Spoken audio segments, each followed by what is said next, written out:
One of the most intricate parts of the Ravensburger is the ladies' twizzle. You are probably wondering, what is a twizzle? It is a rapid rotational movement of 1 to 1.5 revolutions, much like a short traveling spin performed on one foot. There are 3 twizzles in a Ravensburger, 2 forward and 1 backward.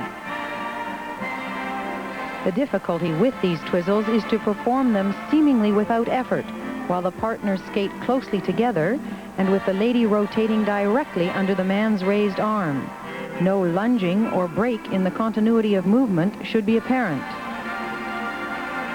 While there are other important components to the Ravensburger, the twizzles are definite highlights for comparison between all skaters. In championships, here are the 2-time defending world champions, Marina Klimova and Sergei Ponomarenko. We'll have more on that steroid controversy later, a controversy their coach Natalia Dubova called an absurd mistake.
Klimova and Ponomarenko in an uncharacteristic problem, Paul.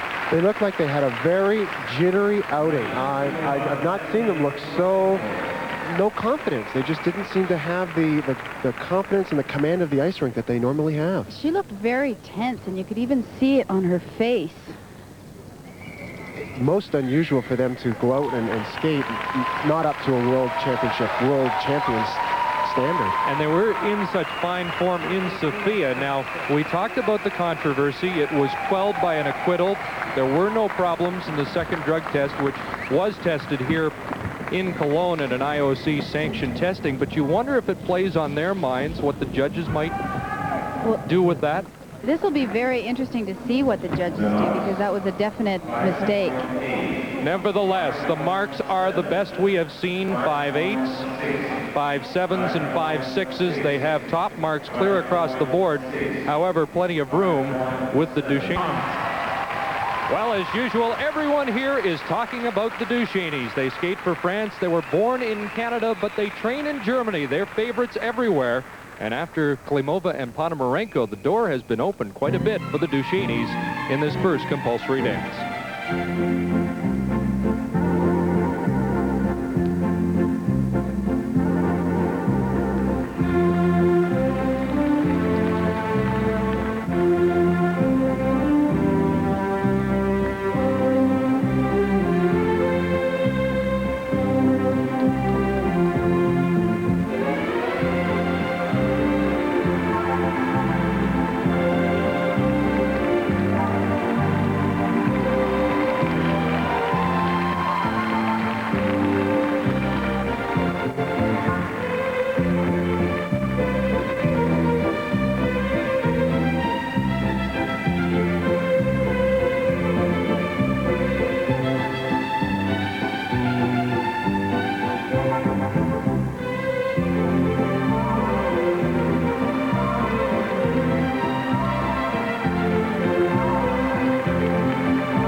Sergei looked very tense and uptight. Isabelle and Paul look very relaxed, very confident, and look like they're out to win this event.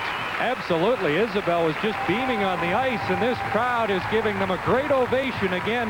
They're favorites everywhere, but there is a definite Canadian feel to the crowd here in Munich, and the flowers coming onto the ice even for a compulsory dance. 4s up to 5/8. However, those marks are not enough to put them ahead of Klimova and Ponomarenko. Right now, the Duchesnays are in second place. Many feel that this is the premier dance couple in the world. Maya Usova, 26 years of age, Alexander Zhulin, 27, from the Soviet Union, third in Halifax. They were the silver medalists at the Europeans in Sofia. You're going to see some beautiful knees and some incredible twizzles in this dance.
Is such a joy to watch execute this dance. They make it look effortless. They just float across that ice.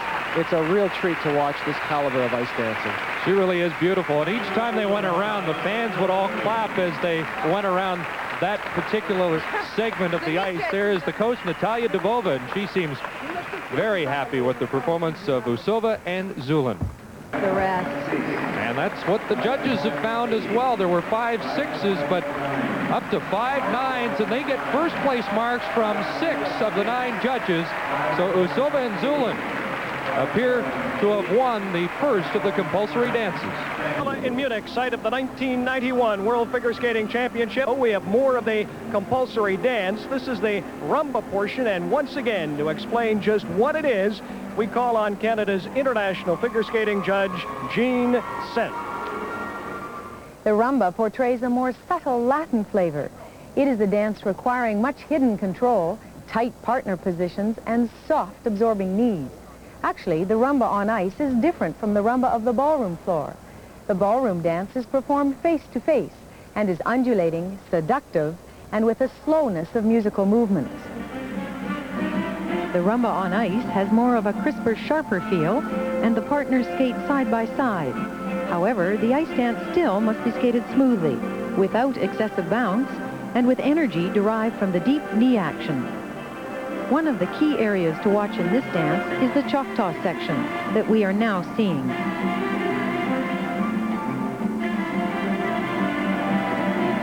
Here, a strong forward inside edge on the left foot is followed by an equally strong right back outside edge to again a left forward inside edge, all edges being held for 4 beats of music.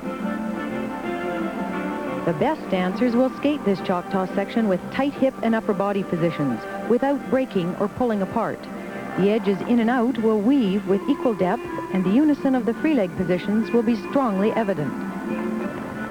A smoothly skated, well-controlled Choctaw section will go a long way towards a successful rumba. Jean, with those guidelines in mind, will now get a chance to see 2 of the best in the world, Klimova and Ponomarenko, although clearly they were not at their best in the first compulsory dance, and you can see the disappointment written on their faces. Chris, their first dance was probably not exactly what one would call a personal best for this dance team. I think they've got to come out here now and really prove that they do indeed belong in first place. She seems to have on a face of steel. I'm sure we're going to see a much better dance this time. Well, the determination is certainly written on her face. She was clearly upset with her performance in the first compulsory dance. They were also upset they were second, but some felt that perhaps Klimova and Ponomarenko could have fallen to 3rd or 4th place after their compulsory dance, but they are now ready for their rumba. Klimova and Ponomarenko, the 2-time world champions, right now trailing Usova and Zhulin, also of the Soviet Union. Marina Klimova, Sergei Ponomarenko, USSR. It was interesting, we did not see the same matchup as we did in Sofia when Klimova and Ponomarenko actually warmed up in front of the judges right alongside the Duchesnays. It was called an intentional ploy by the Soviet couple to show the judges their superiority. Right now, Klimova and Ponomarenko and the rumba.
A better effort than their first dance. However, for the world champions, I still don't see that ease and confidence and air of being the defending world champion out there.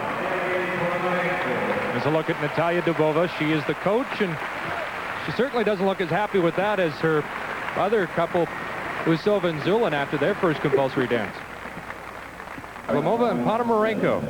5.8. And they are 5.7s and 5.8s. 5.8. 5.7. Thank you. Next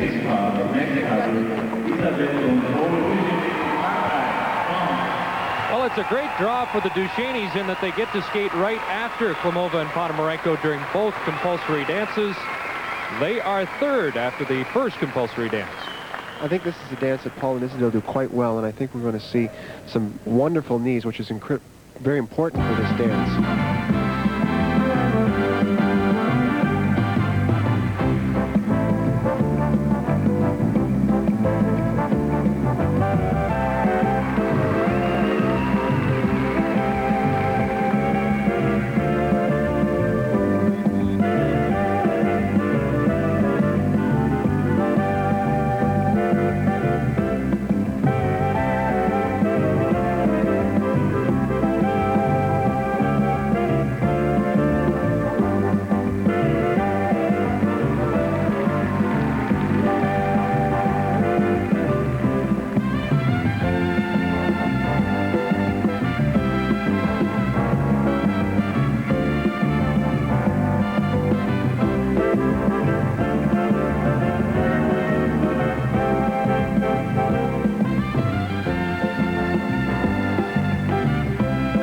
Aspect of this dance is how close the skaters stay in the hip region throughout the dance. And I think as you watch Paul and Isabelle skate, you'll notice that although there is some space there, it never changes very much. They keep that space as small as possible and as consistently tight as possible.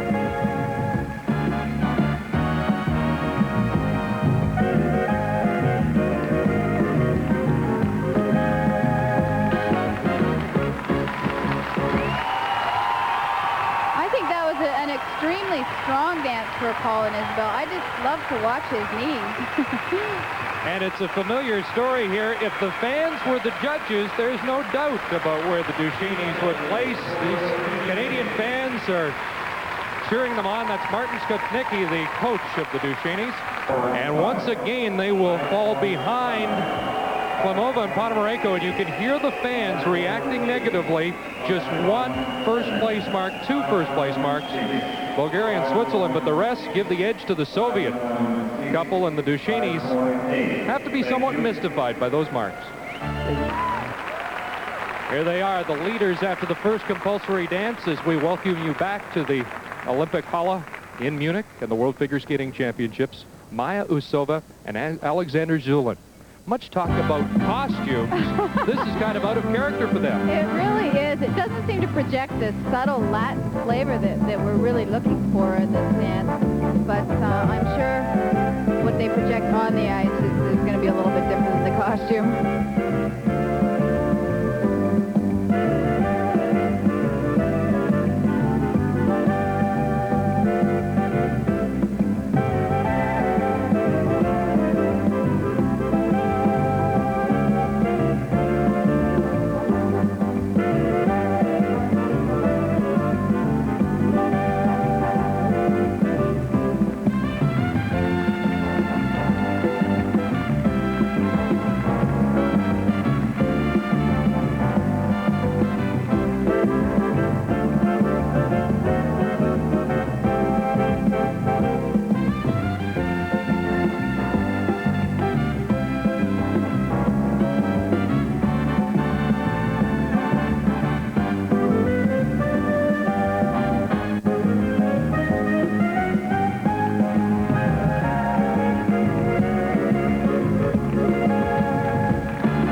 Here showing the confidence of wanting to be the world champions. This is it. I thought it was a great dance. They showed some real depth in their edges that I don't really think we've seen out here yet today. We'll see what the judges have to say.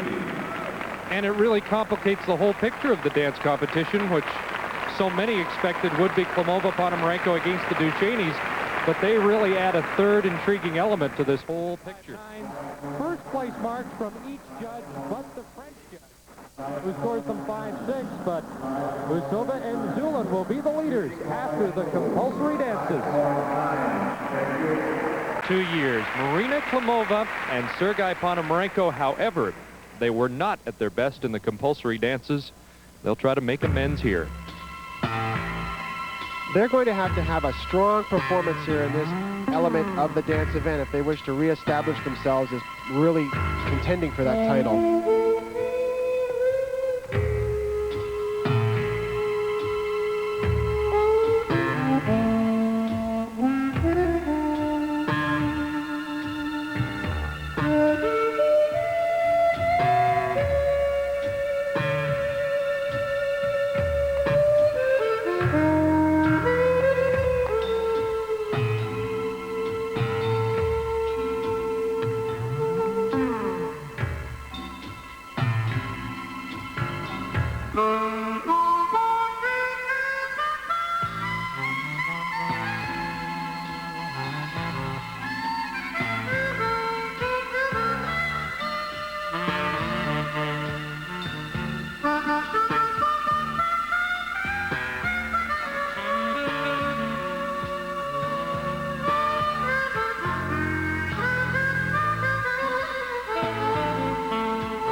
Although the blues is indigenous to North America, I thought Marina and Sergei really captured the essence of what a blues is all about.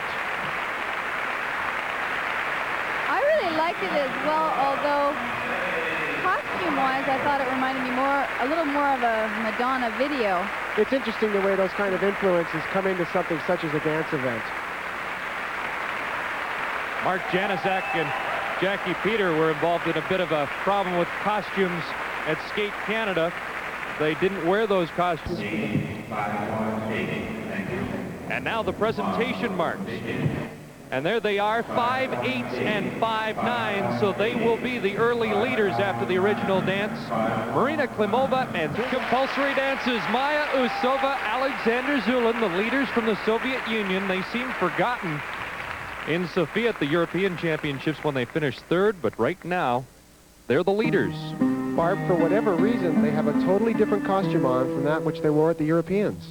Well, this one seems to be much more simple, and what they're trying to say, I think, is watch our skating and not the costumes.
Whether or not this is the best blues is up to the judges to decide. But the one thing that this team has got going for them is the heat. They've got something going on between them out there that is special, and they've got a look that's just exquisite.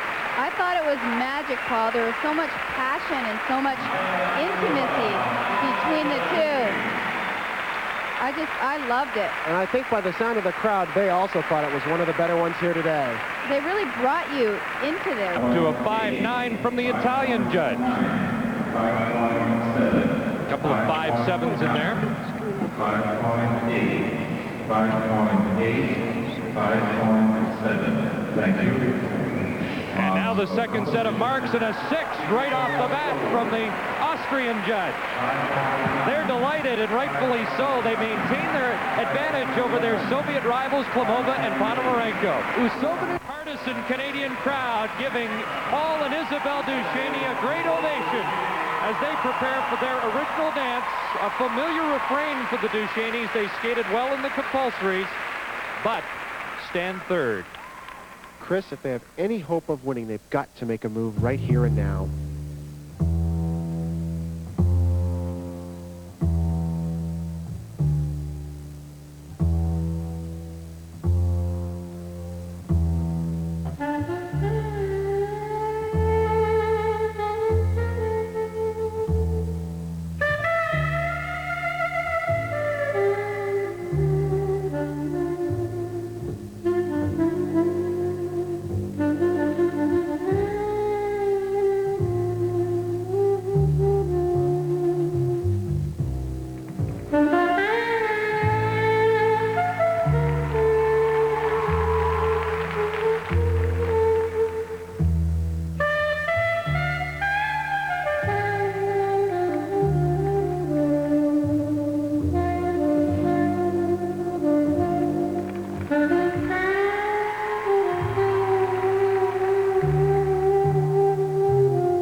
as I watched this program, there was heat, there was emotion, there was passion, but it seemed to be within themselves individually and not between the two skaters.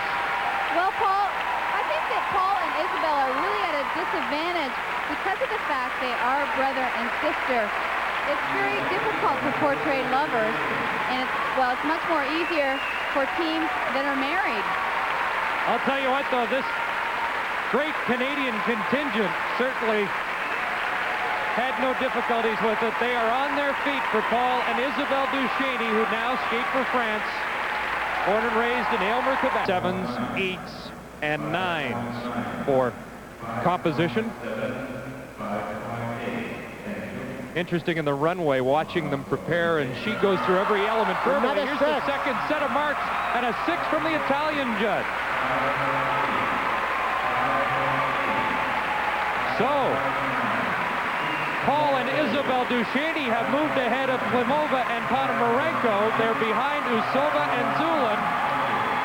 And the Duchesnays are in second place, so McDonald and Martin Smith get a great ovation as they come out, not expecting to skate in the first group tonight.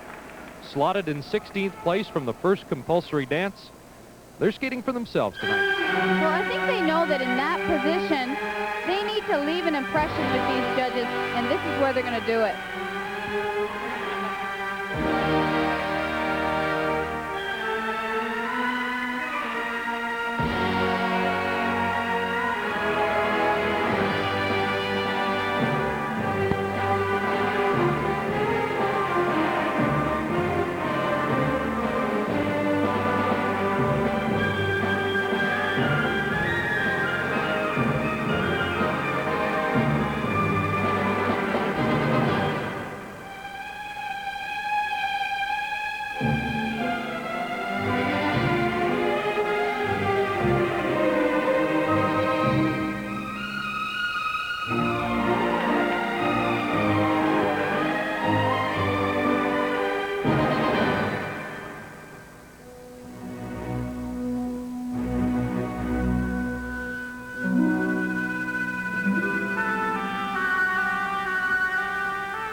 Barb, I think one of the beauties of ice dancing is the way the dancers have the opportunity to tell a story. And the story that Martin and Michelle have stated here for us was one of beauty and romance, and I think it really won over this audience here tonight. Well, this is a very wonderfully expressive team. I found the slow parts very tender and intimate, and the fast parts very intense. 4-1 from the British judge. The highest mark there, 4.8. Well, the artistic mark should be a little bit higher. Here are the second set of marks. There are a couple of 5s in the group for McDonald and Smith. When we return, the other Canadian... Stay in the top 10. And they need to stay in the top 10 for Canada to send 2 couples to the Olympics next year.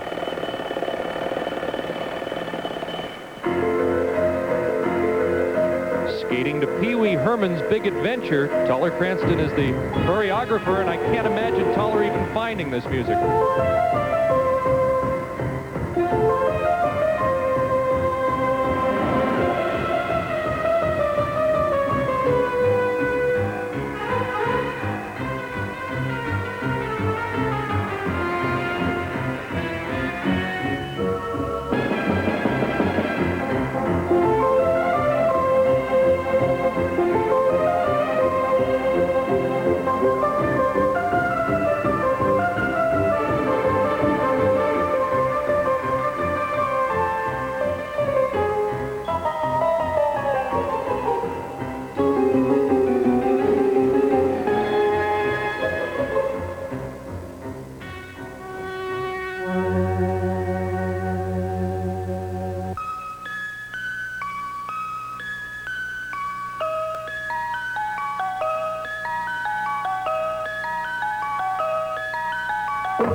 ice dancing in a new direction in 1984.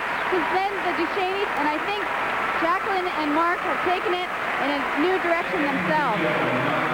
Well, the story behind this program was about a couple on a trip to the big city, and I found it quite interesting that I really did get the feeling that they were on a journey to the city. And it's been a big adventure for these two here at their first World Championship. Here come the first set of marks for Petr and Janoschak. 4-9 from the Austrian judge, 4-7 from the Swiss judge. The rest are in the 5s, up to a 5-3 from the Italian judge. Jacqueline accepting congratulations from Tuller Cranston. Thank you. Did our best. You know that part there. Roy Bradshaw's the coach. Yeah. Roy, a former British dance champion with his wife Sue Getty. We just were too far apart. Second set of marks. They are in the 5s, Whatever. but for the 4.8. And right now, Petr and Janoschak are in second place, so it looks like they may hang on to 10th gold medal in the dance competition. Here are the leaders, Maya Usova and Alexander Zhulin, perhaps at a disadvantage going first, but at the Europeans, Klimova and Ponomarenko went first. They were third and moved up to win. Chris, in my opinion, this has been the most consistent team here this week, and if they skate well on my scorecard, I'd have them first.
a story. It had a beginning, it had a middle, it had a climax, and it had an ending. A complete picture, a story told to the very end. I thought it had the exact combination of tenderness and intensity that I wanted to see. And some of the shapes that they formed, every shape was just beautiful. Many of the fans here in this sellout Olympia Hala are on their feet for Usova and Zhulin, who scored 7 perfect sixes at the Soviet National Championship with that program. Chris, I can't get over their extraordinary ability to interpret their music and portray any number of emotions. With a chorus of whistles and boos, 5-6 and 5-5, and then the type of marks I think we expected. I find those marks shocking, actually. A 5-5, I don't understand that at all. Here are the second set of marks, much higher. 6, 7, 5, 9s. But I think Maya realizes those technical marks may be their undoing as they look for their first world title. Now to Brian Williams with our top-ranking Canadian. He's perhaps the most talked about aspect of the entire World Championships, the change in program. Gone is mirror image, and this is a sequel to a program we saw 2 years ago from the Duchesnays. Chris, in my opinion, no matter how this free dance goes tonight, coming out in the same costume you wore 1 year ago is no way to come and try and attempt to win a world title. Well, Isabelle had told me in December that she hoped it was the last time she ever wore that costume. I guess she's surprised to be hearing it again.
what bothered me about the program was like the fact that it seemed like to be a greatest hits package. We've seen them do this all before.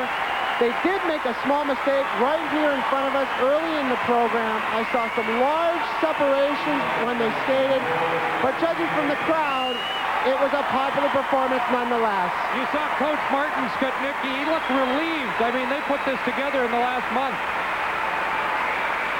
Well, you can't deny the fact that this program built to an incredible climax at the end.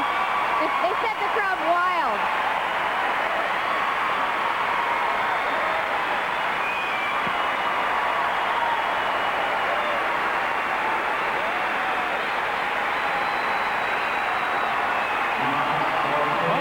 Response from the partisan Canadian crowd, and here come the marks for the Duchesnays, who were in second place.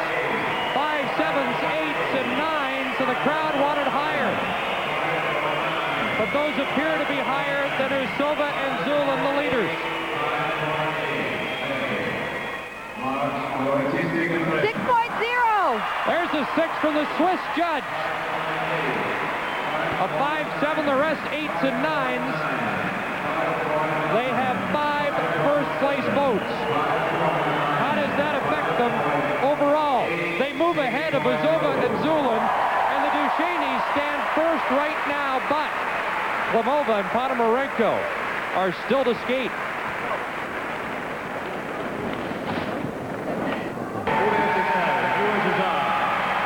We might very well be in for a photo finish here. They go 1, 2, 3 in the draw, and here are the two-time defending world champions, Marina Klimova and Sergei Ponomarenko. They had some problems in their compulsory dances. They skated a very strong original dance, and they're going to have to skate spectacularly here tonight if they hope to defend their world title.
I'm glad I'm not sitting on the judges' stand tonight. We've just seen 3 absolutely phenomenal programs in a row.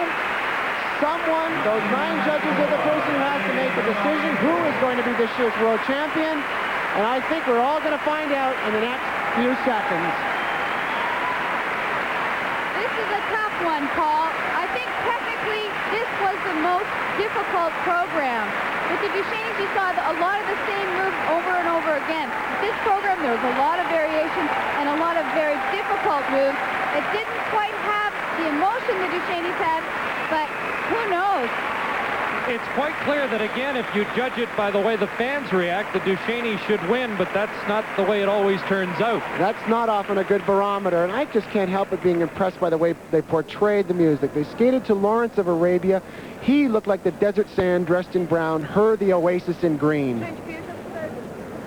And a 5-4 from the British judge. And those don't look like winning marks. One thing I did notice was they had an unusual amount of lifts. They are limited to 5 lifts in the program. There may have been a deduction there. All right, here are the second set of marks. They are good, but not very high. And now, let's see the overall picture. Klimova and Ponomarenko move ahead of Usova and Zhulin, but it is the Duchesnays at last, our world champions. What a struggle it has been for them. Missing 2 had a happy ending, and so does this competition. So an historic night here at the Olympiahalle in Munich as Paul and Isabelle Duchesnay finally claim their long-awaited first world championship. They unseat the defending champions, Klimova and Ponomarenko, who take silver. Usova and Zhulin of the Soviet Union win the bronze. For the Canadians, Jacqueline, Petr, and Mark Janoschak finished 10th, so Canada will send 2 couples to the Olympics next year in the dance competition, while Michelle McDonald and Martin Smith finish 16th. As they have made their way to the top of the medal podium, and there are the silver medalists this year from the Soviet Union. And here come the bronze medalists as well, Usova and Zhulin. Klimova and Ponomarenko second, Usova, Zhulin third, although they were tied in ordinals, but the silver medal goes to the former world champions because they won the free skate. Nevertheless, Usova and Zhulin put on a tremendous show here.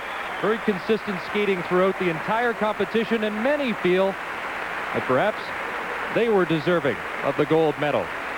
In fact, just one more first-place mark, and they would have unseated the Duchesnays and would have been at the top. And there are Paul and Isabelle Duchesnay finally on the gold medal step of the dais. Very special night for Canadian fans here in the building. The Duchesnays winning this gold medal for France, but it's a night Canadians are celebrating, and as Isabelle said yesterday, you can take the person out of the country, but can't take the country out of the person. With this competition and the rivalry between these 3 pairs for many years to come, and certainly there'll be a great build-up to Albertville when they will do it all over again. And we will be there, of course, to cover all of the excitement of this competition as the dancers go head-to-head. Stay from